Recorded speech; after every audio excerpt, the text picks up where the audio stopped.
Welcome back to ए के academy class. ए के academy class में आप सभी का स्वागत है। मैं आदित्य आज फिर से आप सबके बीच हड़प्पा सभ्यता से संबंधित महत्वपूर्ण प्रश्नों को लेके आया हूं, जो कि आज हम देखने वाले हैं इस क्लास में। और इस क्लास में अगर आप अंत तक बने रहते हैं तो आपके यहाँ से 25 से 30 क्वेश्चन इस वीडियो से आप कवर कर लेंगे। तो चलिए स्टार्ट करते हैं क्लास को। अगर आपको क्लास पसंद आती है तो क्लास को लाइक, सब्सक्राइब और शेयर ज़रूर कर लेंगे। चलिए हमारे क्लास का जो पहला सवाल है आपके सामने है। हड़प्पा वासी इसका उपयोग करते थे, यानी कि आपको बताना है हड़प्पा वासी निम्नलिखित में से किसका उपयोग करते थे? चूड़ी का, कमरबंद का, या कान की बाली का, या उपरोक्त सभी? जल्दी से आंसर बताएंगे कि इसका राइट जवाब क्या होगा। और मैं आशा करता हूं कि हम लोग जल्द ही लाइव में भी जुड़ेंगे। बस आप लोग का सपोर्ट थोड़ा चाहिए, और हम क्वेश्चन का थोड़ा सा लेवल और वीडियो की क्वालिटी और बहुत सारी चीज़ें हैं जो हम सुधारने वाले हैं। जल्द ही हम लोग ये सारे क्वेश्चंस एक एलईडी स्क्रीन पे करने वाले हैं, यानी स्मार्ट बोर्ड पे करने वाले हैं। बस आप लोग थोड़ा सा सपोर्ट कीजिए। और चलिए इस क्लास का इस क्वेश्चन का जो राइट जवाब होगा वो होगा उपरोक्त सभी, यानी कि दिए गए में से सभी वैसी चीज़ें हैं। ये ऑप्शन नंबर डी यहाँ पे राइट जवाब होगा। हड़प्पा वासी चूड़ी का भी उपयोग करते थे, कमरबंद का भी उपयोग करते थे, और ये कान की बाली का भी उपयोग करते थे। तो यहाँ से चूड़ी आप ध्यान में रखें, कमरबंद ये महिलाएं पहनती थी, चूड़ी तो जानते ही हैं, और कान की बाली का भी उपयोग हड़प्पा सभ्यता में देखने को मिलता है। ठीक है, चलते हैं अगले सवाल पे और देखते हैं हमारे क्लास का अगला सवाल। अगला सवाल आपसे पूछा गया है हड़प्पा सिक्के की विशेषता क्या थी? हड़प्पा वासी जो सिक्के का उपयोग करते थे उस सिक्के की कुछ विशेषता थी। आखिर वो विशेषता आपको बतानी है कि क्या थी। जल्दी से बताएंगे इस क्वेश्चन का राइट जवाब क्या होगा।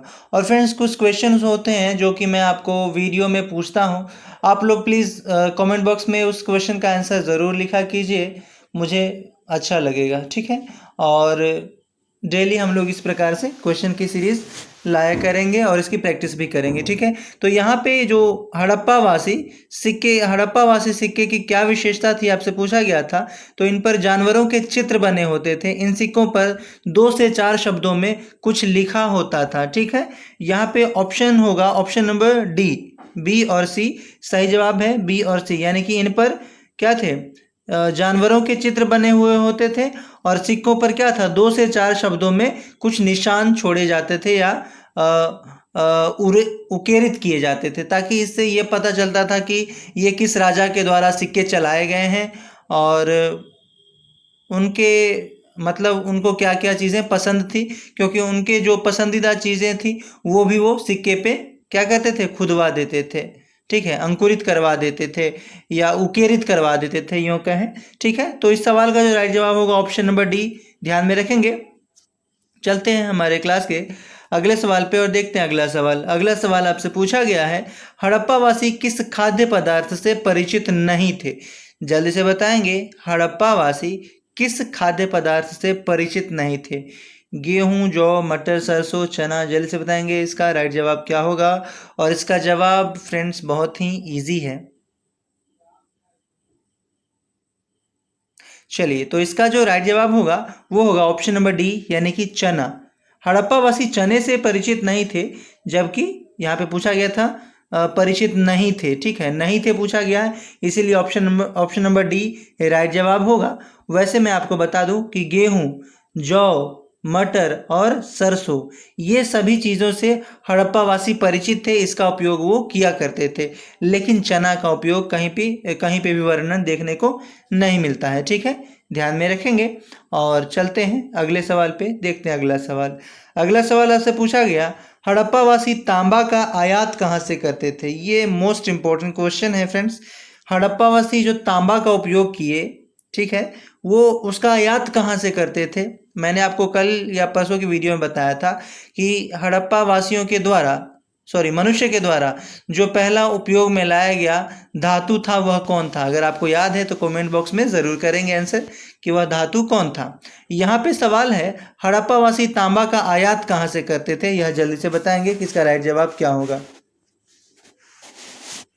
ओके, तो फ्रेंड्स इस क्वेश्चन का राइट जवाब होगा राजस्थान। राजस्थान के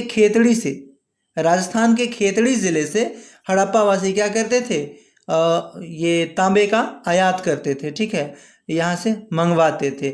और कर्नाटक की यदि बात करें, कर्नाटक के कोलार से, ठीक है, कर्नाटक के कोलार से भी कुछ मंगाया जाता था। आप बता सकते हैं कमेंट बॉक्स में कि कर्नाटक के कोलार से क्या मंगाया जाता था। अगर आपको याद हो तो ज़रूर बताएंगे। और चलते हैं अगले सवाल पे और देखते हैं हमारे क्लास का अगला सवाल। अगला सवाल है, हड़प्पा वासी लोग धरती को क्या कहते थे? जल्दी से बताएंगे, ये भी मोस्ट इम्पोर्टेंट क्वेश्चंस में से एक है। धरती को क्या कहते थे हड़प्पा वासी? जल्दी से बताएंगे, हड़प्पा वासी धरती को क्या कहते हैं? फ्रेंड्स, इसी तरीके से अगर आप लोग नियमित रूप से इस वीडियो को देखते हैं और अपने भी दोस्तों के बीच शेयर करते हैं तो हम जल्द से जल्द लाइव क्लास में आ सकते हैं, जो कि हमारे बोर्ड पे, स्क्रीन बोर्ड पे, या यूँ कहें कि स्मार्ट बोर्ड पे क्लासेस होंगी, ठीक है। थोड़ा सा सपोर्ट आप लोग का चाहिए और बाकी मैं इधर से मैनेज कर ही दूंगा। तो ठीक है, यहाँ पे इस क्वेश्चन का जो राइट जवाब होगा, और फ्रेंड्स क्वेश्चन ये ABCD वाले क्वेश्चन मुझे नहीं पसंद है कि ऑप्शन नंबर ए बस चलिए अगला सवाल, ऐसा नहीं। इसलिए मैं भी आपको रिकमेंड करूँगा कि आप लोग ये ABCD वाले क्वेश्चन ना करें। आपको जहाँ डिटेल डिस्कशन मिलता है, क्योंकि इससे क्या होता है कि आप क्वेश्चन को लिंक कर पाते हैं अपने पूर्व ज्ञान से, पुराने ज्ञान से, ठीक है, या आपके पास जो भी ज्ञान है पहले से, उसको इस नए ज्ञान से रिलेट कर पाते हैं, तो ये याद रहता है। अगर आप केवल ABCD करके आंसर करते हैं और बस फिर अगला क्वेश्चन, तो इससे कुछ भी आपको फ़ायदा नहीं होने वाला। और आपकी जो एज हो चुकी है, ये रट्टा मारने वाली एज तो बिल्कुल भी नहीं है। इसलिए वैसे चैनल्स के बीच मैं तो कहूँगा कि आप लोग अवॉइड करें, ठीक है। और जहाँ डिटेल आपको डिस्कशन, जहाँ पे आपको पसंद है वहाँ आप कर सकते हैं। फिलहाल अगर आपको यहाँ पसंद है तो आप यहाँ से भी कर सकते हैं। प्लेलिस्ट में बहुत सारी वीडियो दी गई है, आप वहाँ से भी आप अपने, या तो SST हो या GS हो, वहाँ से प्लेलिस्ट में से आप ये अपने कवर कर सकते हैं। चाहे आप किसी भी प्रतियोगी परीक्षा की तैयारी करते हैं, चाहे वो टीचिंग का हो, रेलवे का हो, SSC GD हो, कुछ भी हो, ठीक है। तो प्लेलिस्ट में वीडियो है, 200-250 वीडियो लगभग मैंने आप लोग के लिए बना रखा है, आप लोग वो देख सकते हैं, ठीक है। तो यहाँ पे हड़प्पा वासी लोग धरती को क्या कहते थे पूछा गया था, तो उर्वरता की देवी कहा करते थे। उर्वरता की देवी, यानी option number C would be the right जवाब। उर्वरता की देवी क्यों कहते थे? क्योंकि वो मानते थे कि कुछ समय पहले लोग क्या थे, उनको पता नहीं था कि आखिर ज़मीन से भी कुछ खाद्यान्न उपजाया जा सकता है जो मनुष्य खाने के लिए उपयोग कर सकते हैं। पहले क्या था, मनुष्य क्या थे, ये एक जगह से दूसरी जगह रहा करते थे, मतलब स्थायी जीवन नहीं जीते थे और शिकार करके अपना ये जीवन यापन करते थे। लेकिन जब उन्हें पता चला कि आखिर ज़मीन से भी उपजाया जा सकता है, कुछ फसल उगाई जा सकती है और उसे फिर हम खा कर अपना जीवन यापन कर सकते हैं, तो इस वजह से हड़प्पावासी धरती को क्या कहते थे, उर्वरता की देवी, यानी कि उर्वरा देने वाली देवी, ठीक है। यानी option number C would be the right जवाब। चलते हैं अगले सवाल पे और देखते हैं अगला सवाल, वेदों की संख्या कितनी है? ये तो बच्चों वाली सवाल है, कोई बात नहीं, आपको पता होगा कि इसका राइट जवाब क्या है, और जिन लोगों को नहीं पता वो जान लेंगे कि इसका राइट जवाब क्या होगा, ठीक है। चलिए पहले आंसर कीजिए, इसका राइट जवाब क्या होगा, वेदों की संख्या कितनी है? ओके, तो फ्रेंड्स यहाँ पे इस सवाल का जवाब होगा, वो ऑप्शन नंबर A, वेदों की संख्या 4 है, ठीक है। वेदों की संख्या 4 है। ऋग्वेद, यजुर्वेद, सामवेद और अथर्ववेद आप सभी लोग जानते हैं, ठीक है। तो वेदों की संख्या 4 है, option number A would be the right जवाब। आपको बताना है कमेंट बॉक्स में सबसे पुराना वेद कौन सा है, ठीक है। कमेंट बॉक्स में आंसर आप कर सकते हैं, आप कहीं से भी आंसर देख के कर सकते हैं। मैं इस वजह से ये बात कह रहा हूँ कि आप कहीं से भी आंसर देख करके करेंगे, अगर आप सर्च करते हैं, अगर आप उस आंसर को देखते हैं तो आपको क्या होता है, वो याद हो जाता है। इसीलिए आप आंसर, अगर आपको पता है तो आप आंसर कमेंट बॉक्स में ज़रूर करेंगे, या फिर नहीं पता तो कहीं ना कहीं से देख के या फिर सर्च करके या जो भी हो, एक बार कमेंट बॉक्स में आंसर ज़रूर करेंगे, ठीक है। चलते हैं अगले सवाल पे और देखते हैं अगला सवाल। वेदों की संख्या की मैंने बात की, तो यहाँ पे ऋग्वेद, सामवेद, यजुर्वेद और अथर्ववेद मैंने कहा, ये आप देख सकते हैं, ये वेदों की संख्या है जो 4 है। और लगभग 3700 ईसा पूर्व पहले, वर्ष पहले, 3700 वर्ष पहले एक भाषा भाषी लोगों का उदय हुआ या उदय देखने को मिलता है। इसके बारे में हमें साहित्य एवं कुछ पुरातात्विक स्रोतों के माध्यम से जानकारी मिलती है, जिसमें वेदों का बहुत अहम योगदान है। कुछ समय पहले यानी 3700 वर्ष पहले क्या हुआ था, एक नई भाषा भाषी लोगों का उदय हुआ, और इसके बारे में ये जो नई भाषा भाषी लोग थे आखिर वो थे कौन, इसके बारे में हमें जो जानकारी देती है वो क्या है, उसमें अहम योगदान आपको देखने को मिलता है इन वेदों का। जो वेदों की संख्या मैंने कही 4 है, तो इन्हीं वेदों में वेदों की बहुत अहम योगदान है। वो जो नई आप देख सकते हैं भाषा भाषी लोग हमारे बीच आए, और इनके बारे में विवरण आपको इन्हीं वेदों में देखने को मिलता है। वैदिक साहित्य को 2 भागों में बांटा जा सकता है। यदि हम देखें वैदिक साहित्य को 2 भागों में, पूर्व वैदिक और उत्तर वैदिक। ठीक है, आपसे पूछा जा सकता है कि वैदिक साहित्य को कितने भागों में बांटा गया है, तो आपका जवाब होगा पूर्व वैदिक और उत्तर वैदिक। ठीक है, चलते हैं अगले सवाल पे और देखते हैं अगला सवाल। वेद की भाषा को क्या कहते हैं? जल्द से बताएंगे वेद की भाषा क्या कहलाती है। ओके, तो चलिए इसका आंसर कीजिए। यहाँ पे जो ऑप्शन नंबर ए दिया गया है वो थोड़ा सा प्राक संस्कृत होता है। ठीक है, आप लोग प्राक संस्कृत, इसको ये प्राप्त नहीं होगा, ये प्राक संस्कृत आपको ध्यान में रखना है, और यही हमारा राइट जवाब है। वेदों की भाषा को हम प्राक संस्कृत कहते हैं। ये वैसी संस्कृत होती है जो आम बोलचाल की भाषा में, जैसे कि जो विद्यालय में पढ़ाई जाती है संस्कृत, ये वैसी संस्कृत नहीं होती है, उससे थोड़ी सी भिन्न होती है, अलग होती है। ठीक है, ध्यान में रखेंगे। वेदों की भाषा को प्राक संस्कृत कहा जाता है। और संस्कृत की बात यदि करें तो संस्कृत किस लिपि के अंतर्गत लिखा जाता है, आपसे पूछा जाए तो आप क्या कहेंगे? जल्द से बताएंगे संस्कृत किस लिपि के तहत लिखा जाता है। तो ठीक है, यहाँ पे ब्राह्मणी लिपि ध्यान में रखेंगे। ठीक है, चलते हैं अगले सवाल पे और देखते हैं अगला सवाल। फ्रेंड्स, अगर आपसे हिंदी पूछा जाए तो हिंदी देवनागरी में लिखा जाता है।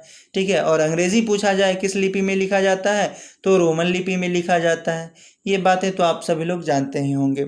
अगला सवाल है, सप्त सैंधव के नाम से जाना जाता था किसको? सप्त सैंधव के नाम से जाना जाता था किसको? जल्दी से बताएंगे सप्त सैंधव के नाम से किसे जाना जाता था? सप्त सैंधव। ओके, तो फ्रेंड्स यहाँ पे जो इस क्वेश्चन का राइट जवाब होगा, सप्त सैंधव के नाम से 5 नदियों सिंधु एवं उसकी 5 सहायक नदियों को सप्त सैंधव के नाम से जाना जाता था। इस बात को ध्यान में रखेंगे, और विशेष यहाँ पे कुछ है नहीं।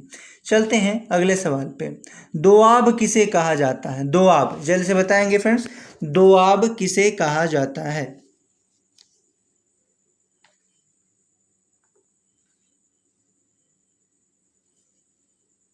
तो फ्रेंड्स यहाँ पे आपका जवाब होगा गंगा एवं यमुना नदी के बीच के क्षेत्र को ही दोआब कहा जाता है। गंगा एवं यमुना नदी के बीच के क्षेत्र को क्या कहा जाता है? दोआब कहा जाता है। तो यहाँ पे ऑप्शन नंबर बी, गंगा एवं यमुना नदी के बीच का क्षेत्र ही दोआब कहलाता है। चलिए देखते हैं हमारा अगला सवाल। अगला सवाल है, ऋग्वैदिक काल कब से कब तक माना जाता है? ऋग्वैदिक काल की तिथि आपको बतानी है, कब से कब तक के काल को ऋग्वैदिक काल माना जाता है। फ्रेंड्स, ये जो बीसी लिखा गया है, बीसी का मतलब होता है बिफोर जीसस क्रिस्ट, मतलब ईसा के जन्म के पहले की बात, यानी कि ईसा मसीह जो ईसाई धर्म के प्रवर्तक माने जाते हैं, इनके जन्म के पूर्व की बात जो भी होती है उसे बीसी में कहते हैं, लिखते हैं, या इसको हम ईसा पूर्व भी हम लिखते हैं हिंदी में। ठीक है, और जो ईसवी होता है उसे एडी में लिखते हैं, यानी कि एनो डोमिनी। ठीक है, तो यहाँ पे बीसी लिखा गया है, मतलब ईसा पूर्व। तो यहाँ पे जो इस क्वेश्चन का राइट जवाब होगा वो होगा ऑप्शन नंबर ए, 1500 से 1000 बीसी, यानी option number A would be the right जवाब। चलते हैं अगले सवाल पे और देखते हैं हमारे क्लास का अगला सवाल। अगला सवाल है, ऋग्वैदिक काल में जिसके पास अधिक गाय होती थी वह क्या कहलाते थे? जल्दी से बताएंगे, ऋग्वैदिक काल में जिसके पास अधिक गाय होती थी वह क्या कहलाते थे? ओके, तो इसका आंसर कीजिए फ्रेंड्स। और अगर आपको क्लास सेशन पसंद आती है तो प्लीज़ अपने दोस्तों के बीच शेयर ज़रूर करें, ताकि हम लोग जल्द से जल्द स्मार्ट बोर्ड पे ये सारे क्वेश्चंस करें और बेहतर से होगी। ठीक है, तो यहाँ पे आप लोग थोड़ा सा सपोर्ट कीजिए, और उसके बाद हम लोग क्या करेंगे, ये क्लासेस फिर अपने डिजिटल बोर्ड पे करेंगे। ठीक है, तो यहाँ पे जो इस सवाल का जो राइट जवाब होगा वो होगा धनी कहलाते थे, यानी कि ऑप्शन नंबर बी यहाँ पे राइट जवाब होगा। जिसके पास अधिक गाय होती थी ऋग्वैदिक काल में, वही लोग धनी कहलाते थे। इस समय गाय को लेन देन का एक प्रमुख साधन माना जाता था। ऋग्वैदिक काल में गाय एक प्रमुख लेन देन का, जैसे कि अभी लोग देखते हैं कि अगर विवाह में आप देखते हैं, विवाह में जो दहेज मिलता है, पहले क्या होता था, लोग गाय ही दान में दे दिया करते थे, 200 गाय 400 गाय ऐसे। तो लेन देन के लिए जो उपयोग में लाया जाता था वो गाय को माना जाता था। ठीक है, इस समय में गायों की रक्षा एवं देखभाल के लिए सरदार या राजन का भी चुनाव किया जाता था, जो कि गाय की देखरेख करते थे। ठीक है, ध्यान में रखेंगे इन सारी बातों को जो मैंने आपको बताया। चलते हैं अगले सवाल पे। ऋग्वैदिक काल में आर्यों का मुख्य पेशा क्या था? ठीक है, ऑक्यूपेशन आपको बताना है। ऋग्वैदिक काल में आर्यों का मुख्य पेशा क्या था? तो फ्रेंड्स, इस क्वेश्चन का जो राइट जवाब होगा वो होगा पशुपालन, यानी कि option number A would be the right जवाब। ऑप्शन नंबर ए ध्यान में रखेंगे। ऋग्वैदिक काल में आर्यों का जो मुख्य पेशा था वह था पशुपालन, ध्यान में रखेंगे। और फ्रेंड्स, एक बात और मैं आप सभी से कहना चाहूँगा कि आप लोग AK academy GK GS class search करेंगे टेलीग्राम पे, वहाँ पे आपको ग्रुप मिल जाएगा, उस ग्रुप में आप लोग ज्वाइन हो जाएंगे। वहीं पे आपको इस क्लास की PDF भी प्रोवाइड करवा दी जाती है डेली। ठीक है, तो वहाँ से आप ये डाउनलोड कर सकते हैं रिवीजन के लिए। ठीक, तो यहाँ पे जो इस सवाल का जो राइट जवाब होगा तो मैंने वो बता ही दिया। ऋग्वैदिक काल में आर्यों का मुख्य व्यवसाय क्या था? पशुपालन। तो PDF भी आपको टेलीग्राम पे मिल जाती है। ऋग्वैदिक काल में एकमात्र अनाज का जिक्र मिलता है, वह अनाज कौन सा है? जल्द से बताएंगे। ऋग्वैदिक काल में एकमात्र अनाज का जिक्र मिलता है और वह अनाज क्या है? तो फ्रेंड्स, इस क्वेश्चन का जो राइट जवाब होगा वो होगा जौ। ठीक है, यानी ऑप्शन नंबर डी यहाँ पे फिर से सही जवाब होगा। ऑप्शन नंबर डी, जौ का जिक्र मिलता है ऋग्वैदिक काल में। एकमात्र जो अनाज है वह जौ का जिक्र किया गया है, जिसे कि यव भी कहा गया है। यव, कहीं कहीं आपको जौ न दे के यव भी कह सकता है। तो यह ऋग्वैदिक काल में एकमात्र इसकी चर्चा की गई है। अगला सवाल है, ऋग्वैदिक काल में इंद्र को माना जाता था अग्नि का देवता, युद्ध का देवता, सूर्य का देवता या सोम का देवता? जल्दी से बताएंगे। ऋग्वैदिक काल में क्या इंद्र को क्या माना जाता था, किस चीज के देवता माना जाता था? जल्दी से आंसर कीजिए।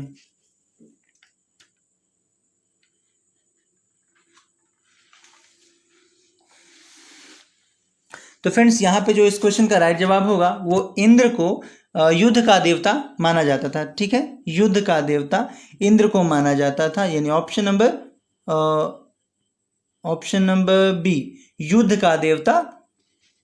ऋग्वैदिक काल में इंद्र को युद्ध का देवता और अग्नि को आग का देवता, अगर अग्नि को कहें तो आग का देवता माना जाता था। आग का देवता अग्नि को कहा जाता था। और सोम देवता की बात करें तो पौधे, इससे एक पेय पदार्थ बनाया जाता था। ये जो सोम देवता है यह पौधे को कहा जाता था, पौधे को सोम देवता कहा जाता था। ठीक है, और इस पौधे से एक विशिष्ट पेय पदार्थ यानी कि पीने वाला पदार्थ बनाया जाता था। ठीक है, चलते हैं हमारे क्लास के अगले सवाल पे और देखते हैं अगले सवाल का जवाब आंसर क्या होगा। अगला सवाल है, जब आर्य भारत आए तो विभाजित थे। जब आर्य भारत में आए थे तो वह कितने भागों में विभाजित थे, ये आपको बताना है। ये यहाँ पे दिए गए हैं आंसर, आपको आंसर करना है। योद्धा, पुरोहित, साधारण जन या फिर यह सभी? जल्दी से आंसर करेंगे। ये भी क्वेश्चन काफ़ी इजी है बट इम्पोर्टेंट है। ठीक है, जब आर्य भारत आए थे तो वह कितने भागों में विभाजित थे? तो फ्रेंड्स, यहाँ पे जो इस क्वेश्चन का राइट जवाब होगा वो होगा ऑप्शन नंबर डी, 3 भागों में। जो आप देख रहे हैं यानी कि यह सभी, यहाँ पे जवाब होगा योद्धा भी थे, पुरोहित थे और साधारण जन थे। यानी कि जब आर्य भारत आए थे वह तीन भागों में विभाजित थे। ध्यान में रखेंगे, जब आर्य भारत आए थे तो तीन भागों में विभाजित थे, योद्धा, पुरोहित, साधारण जन। ठीक है, अगले सवाल पे आते हैं, देखते हैं हमारे क्लास का अगला सवाल।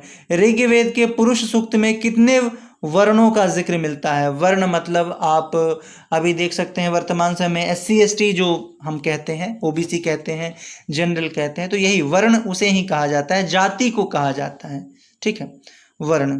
तो यहाँ पे ऋग्वेद के पुरुष सूक्त में कितने वर्णों का जिक्र मिलता है ये आपको बताना है।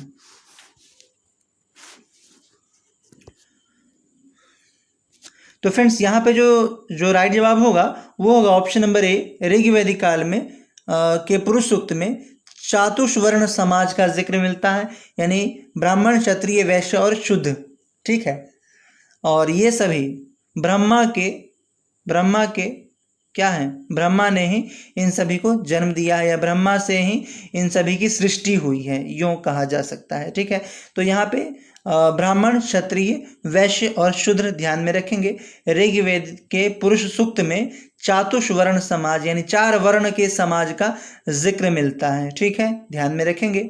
और चलते हैं अगले सवाल पे, देखते हैं हमारे क्लास का अगला सवाल।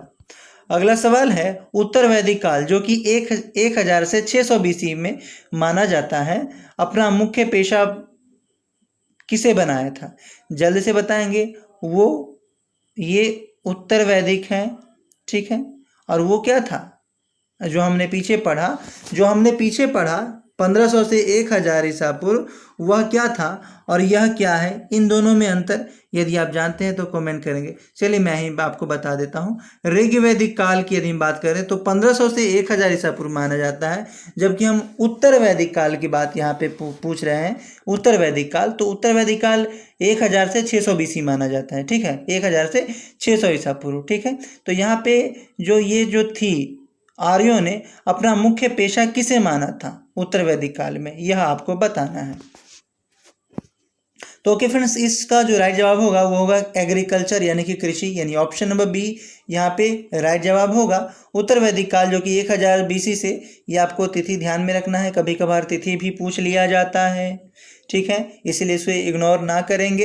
1000 से 600 BC क्या है? उत्तर वैदिक काल। और इस वैदिक काल में, इस काल में आर्यों ने अपना मुख्य पेशा कृषि को अपना लिया था। ठीक है, मान लिया था, बना लिया था। चलते हैं अगले सवाल पे, देखते हैं अगला सवाल। ऋग्वैदिक काल, थोड़ा डिटेल आप देख लेंगे उस क्वेश्चन का। ऋग्वैदिक काल में लोग एक ही स्थान पर रहकर गुजर बसर करना प्रारंभ कर दिए थे ऋग्वैदिक काल में। ठीक है, उसके बाद कबीले का निश्चित क्षेत्र तय हो गया था कि लोग पहले क्या करते थे, एक जगह से दूसरी जगह घूम करके रहते थे, यहाँ कभी वहाँ रहना है। तो पहले क्या थे, एक जगह पे सीमित नहीं रहते थे और कोई निश्चित घर नहीं था, स्थान नहीं था। लेकिन यहाँ पे आप देख सकते हैं कि कबीले का निश्चित क्षेत्र हो गया है ऋग्वैदिक काल में। ठीक है, यह सभी परिवर्तन उत्तर भारतीय राज्य में देखने को मिले हैं। इसी काल में लौह युग का आरंभ हुआ, लोहे का युग का आरंभ हुआ। यह ऋग्वैदिक काल में लौह तकनीक का प्रयोग प्रारंभ में युद्ध के अस्त्रों के लिए और फिर धीरे धीरे अन्य क्षेत्रों में भी होना प्रारंभ हो गया। लोहे के अवशेष हस्तिनापुर, आपसे पूछा जा सकता है ऋग्वैदिक काल में लोहे के अवशेष कहाँ से मिले हैं? तो यहाँ पे जो राइट जवाब होगा वो होगा हस्तिनापुर, आलमगीरपुर और अतरंजी खेड़ा। ये तीनों बातें आपको ध्यान में रखनी है, ये भी काफ़ी मोस्ट इम्पोर्टेंट क्वेश्चन है फ्रेंड्स। ऋग्वैदिक काल में लोहे के अवशेष कहाँ से प्राप्त हुए हैं? तो आप कहेंगे हस्तिनापुर, आलमगीरपुर और अतरंजी खेड़ा। ध्यान में रखेंगे, मोस्ट इम्पोर्टेंट क्वेश्चन है ये, यहाँ से भी आपको बन सकते हैं। तो फ्रेंड्स, आपको आज की क्लास कैसी लगी कमेंट बॉक्स में ज़रूर लिखेंगे। और ये सारी वैसी चीज़ें हैं जो आप लोग पहले से जानते हैं, मुझे एक्स्ट्रा कुछ बताने की ज़रूरत है नहीं। तो मिलते हैं अगले दिन, तब तक के लिए बेस्ट ऑफ लक, जय हिंद।